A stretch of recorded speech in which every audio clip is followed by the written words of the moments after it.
E o bazar, eu sempre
Os primeiros aparelhos de televisão a cores começaram a surgir aqui no Brasil.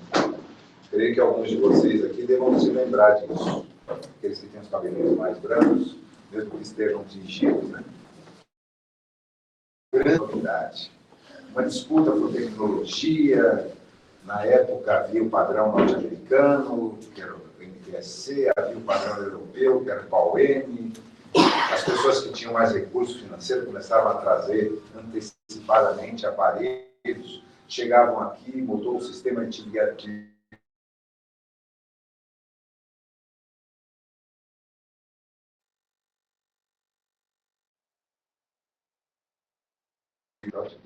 Aí, pouco tempo depois, começaram a surgir os equipamentos de videocassete.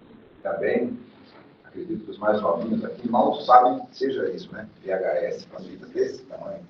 E aconteceu a mesma coisa. Muita gente trazia equipamento dos Estados Unidos e chegava aqui e tinha que pagar para fazer uma adaptação que vigorava aqui no Brasil. De NTSC para PAU-M. Trocar cristais, tudo mudanças de tecnologia. Pouco tempo depois começaram a surgir os primeiros computadores pessoais, os PCs. E vinham com programas arcaicos, né? Os primeiros, o DOS, aqueles digitadores de texto, programas de texto que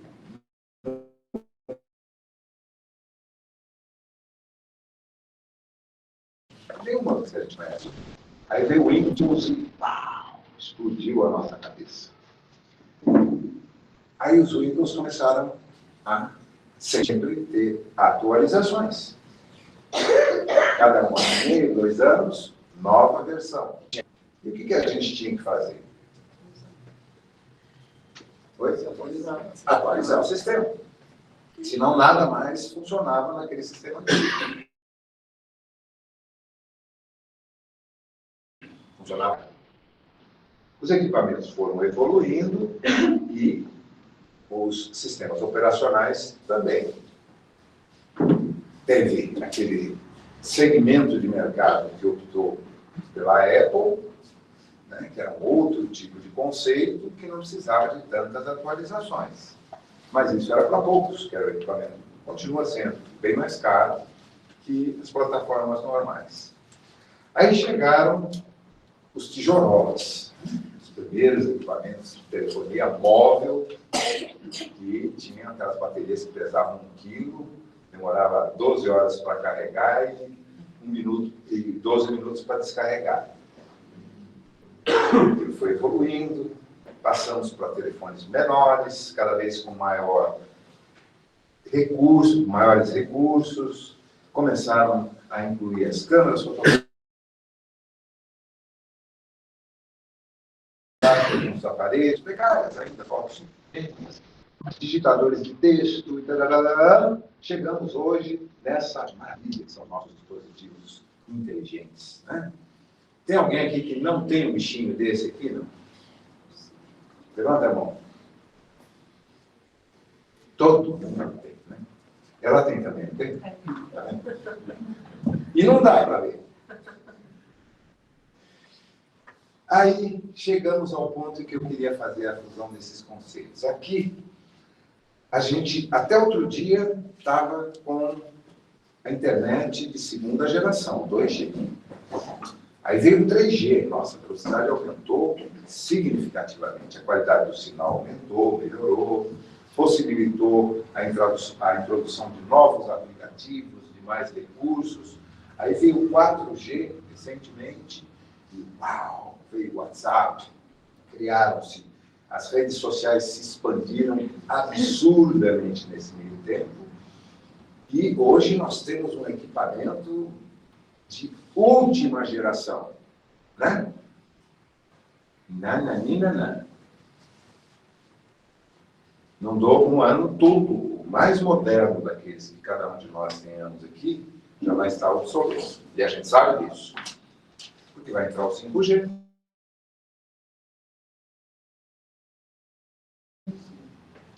E com os recursos que ela vai apresentar. E as nossas mentes? Esse equipamento fantástico, infinitamente mais sofisticado, complexo e poderoso que tudo aquilo que o homem já projetou em termos de comunicação, entendimento, criação, execução. Quando foi a última vez que nós fizemos uma atualização das nossas mentes? A programação mental, que ainda está instalada na maioria de nós, mesmo aqueles que já nasceram no século XXI, ainda é, de certa forma, resquício de uma cultura milenar, de tradições milenares, que tem, ao longo desse enorme período de tempo, condicionado as massas a se comportarem conforme determinados padrões estabelecidos em cada grupo social do planeta. Nós temos uma mentalidade predominante, por exemplo, nos países europeus mais tradicionais. Mesmo lá, a cultura dos países nórdicos é bem diferente da cultura dos países latinos, Portugal, Espanha, Itália. As nações mais novas, cujos povos originalmente vieram do continente europeu, africano, asiático, também foram profundamente influenciadas e se desenvolveram sobre outros parâmetros.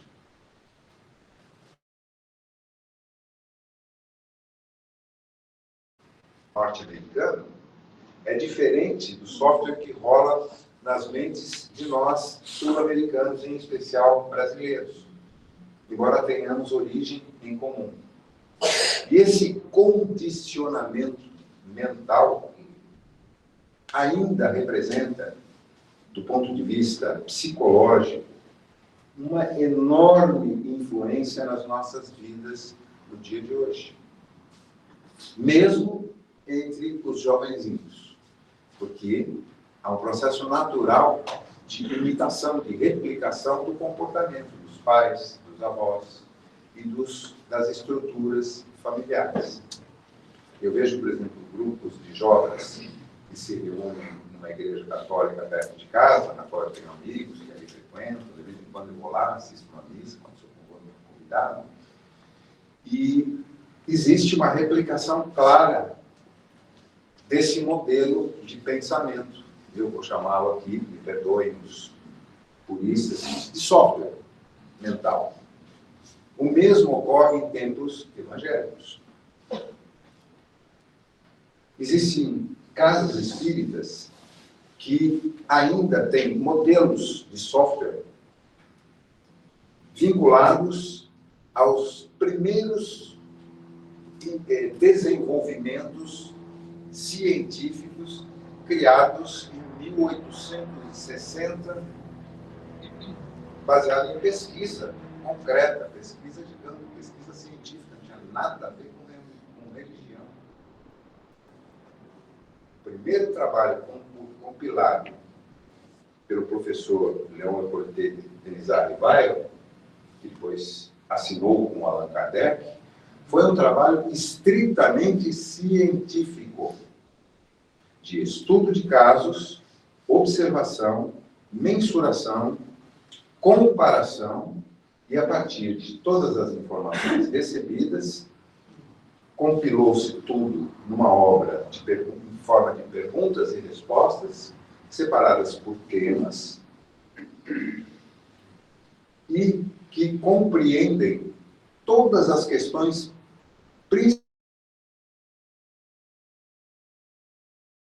principais de comportamento humano e de informações humanas, leva a reflexões.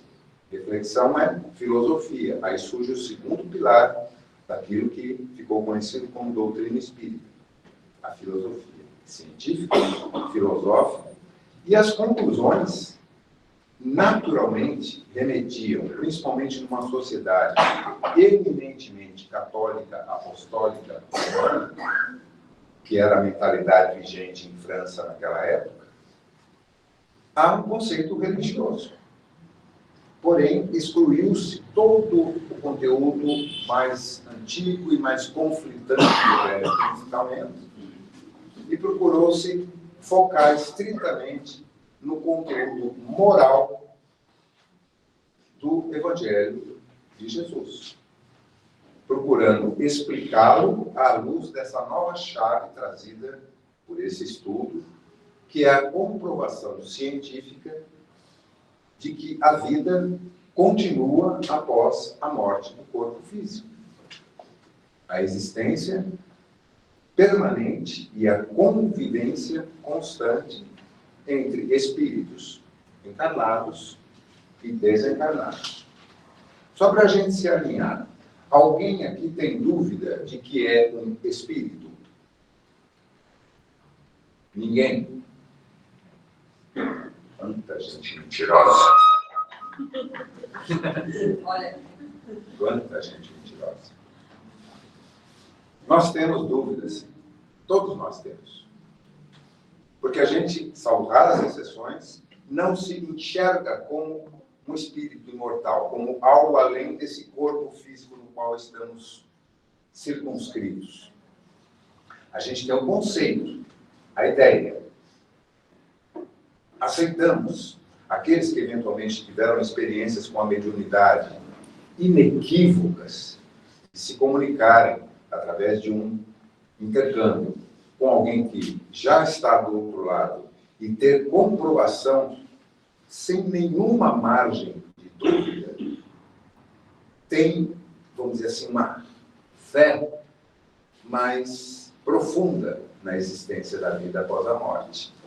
De resto, todos nós temos o conceito, porque ainda não atualizamos o nosso padrão mental. E hoje, o Paulo estava colocando aqui esses ensinamentos todos que ele estava reproduzindo. Como ele disse muito bem, não é nenhuma novidade, isso são conhecimentos de leis milenares, que civilizações mais antigas já conheciam.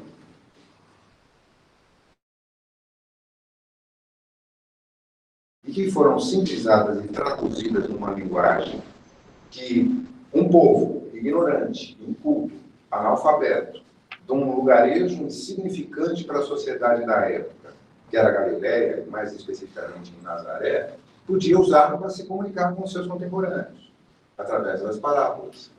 Ele sintetizou nessas parábolas os conceitos fundamentais das leis universais, que hoje, e o Paulo também lembrou isso muito bem, estão sendo muito bem exploradas por esses nichos de mercado da internet e sendo vendidas como mentorias, coachings, qual outro nome aí?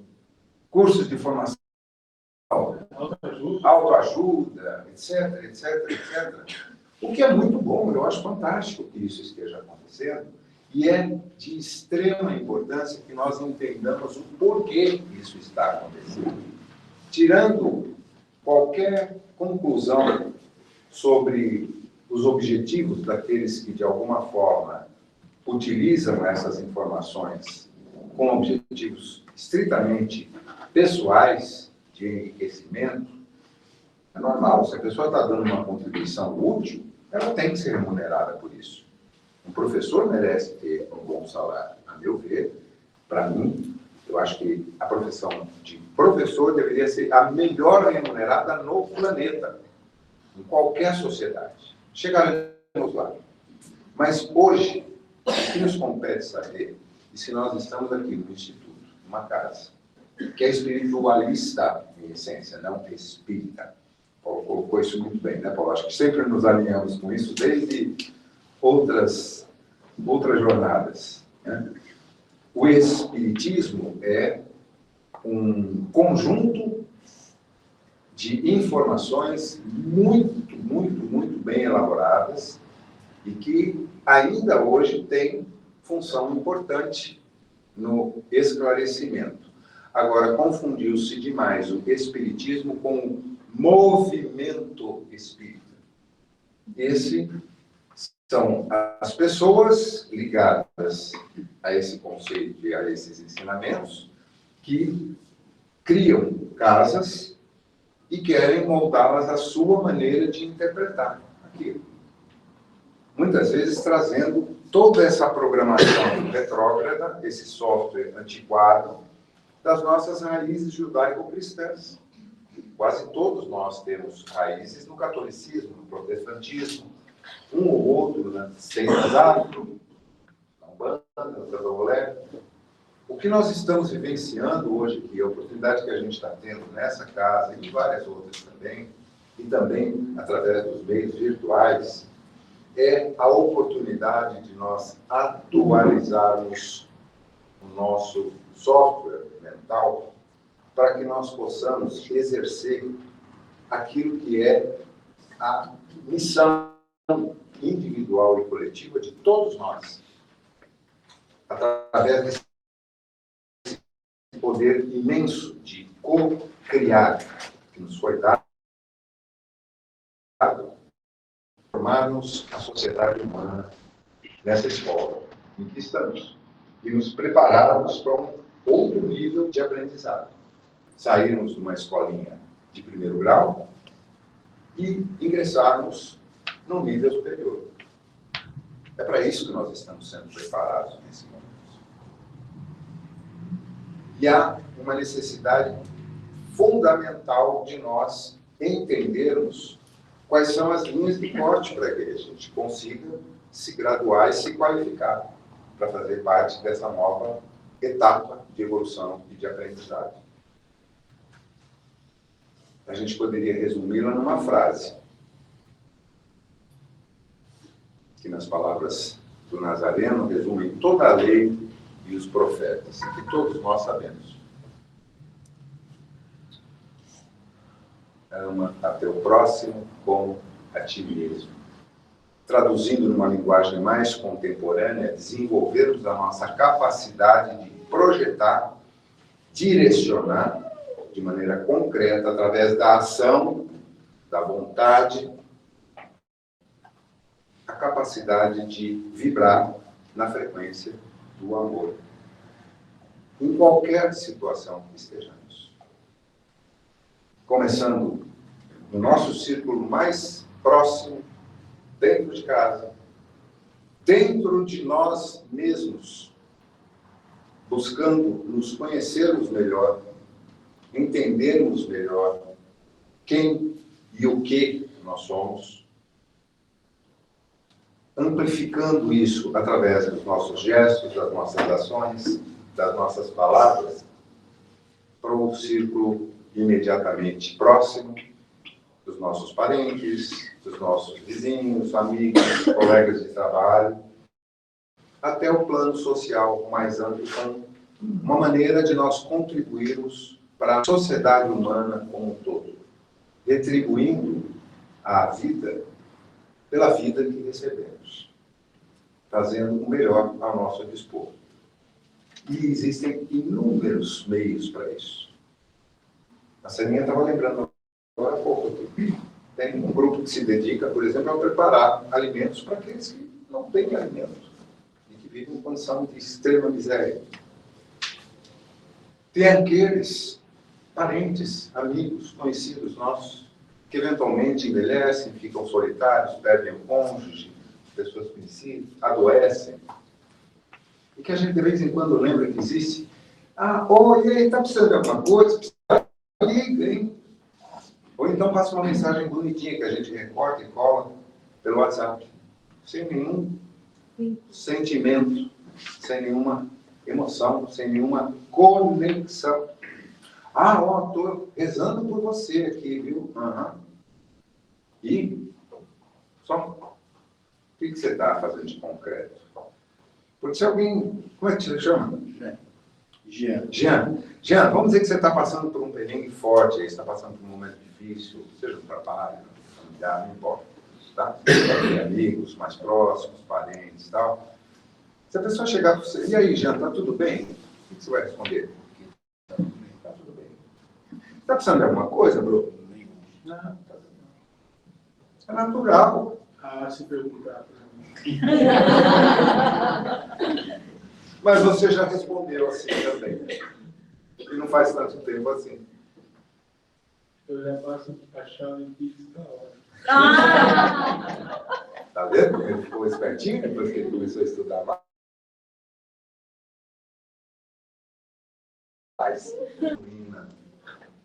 E você chegar para alguém, olhar nos olhos dela e verbalizar, pode ser até usando um dispositivo de conexão virtual, mas usando a tua voz, se possível a tua imagem, mas acima de tudo o teu sentimento mais profundo de que falar, Jean, estou aqui, cara, o que eu posso fazer por você?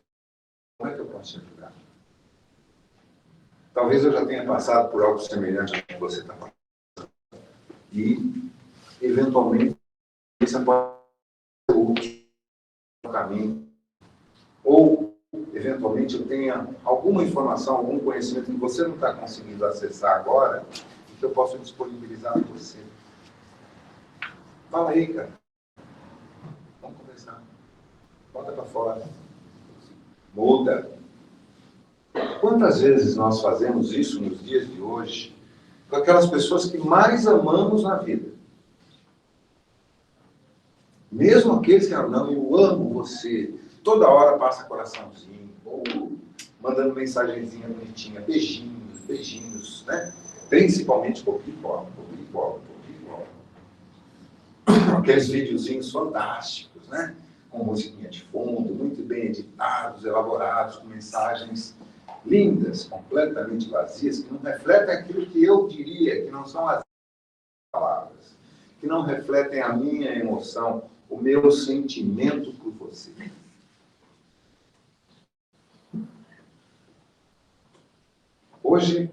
Ontem, eu li sobre uma pesquisa que foi realizada, acho que nos anos de 20 a 23, nos Estados Unidos, milhares de escolas nos Estados Unidos, com jovens de 10 a 16 anos. O vocabulário médio desses jovens é cerca de 40% menor do que o da geração que os precedeu. Ainda bem que não foi feita nenhuma pesquisa semelhante aqui, que os resultados iriam deixar ainda mais aterrorizados.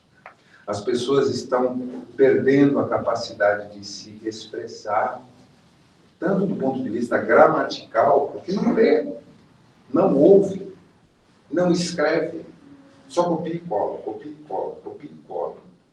O que tem visualizações bombásticas em todas as redes sociais são os shorts e os reels, aquelas mensagenzinhas que não querem dizer nada, que não podem passar de 15, 20 segundos. O primeiro a viralizar no TikTok passou de 1 bilhão de visualizações em 24 horas. Foi um videozinho de 10 segundos de uma moça com os olhos muito bonitos, piscando. 1 bilhão de visualizações em menos de 24 horas. Essa é a cultura que nós estamos criando e permitindo que os nossos filhos, sem nenhuma orientação, acessem. E, sem querer, nós estamos mergulhando nelas por falta de reflexão. Pensar, de ter fé, de acreditar que existe algo além desse mundo líquido, fluido, sem nenhuma conexão emocional que nós estamos vivendo. Acho que foi o Zygmunt Bauman, né, que criou esse conceito de relacionamentos líquidos. Cara, relacionamentos líquidos. Os relacionamentos... Amor líquido. Amor líquido, casamentos líquidos. Isso se propagou, todos os outros que vieram depois dele passam a utilizar essa expressão, que é uma realidade. As relações perderam a conexão humana, elas se tornaram totalmente ou virtuais ou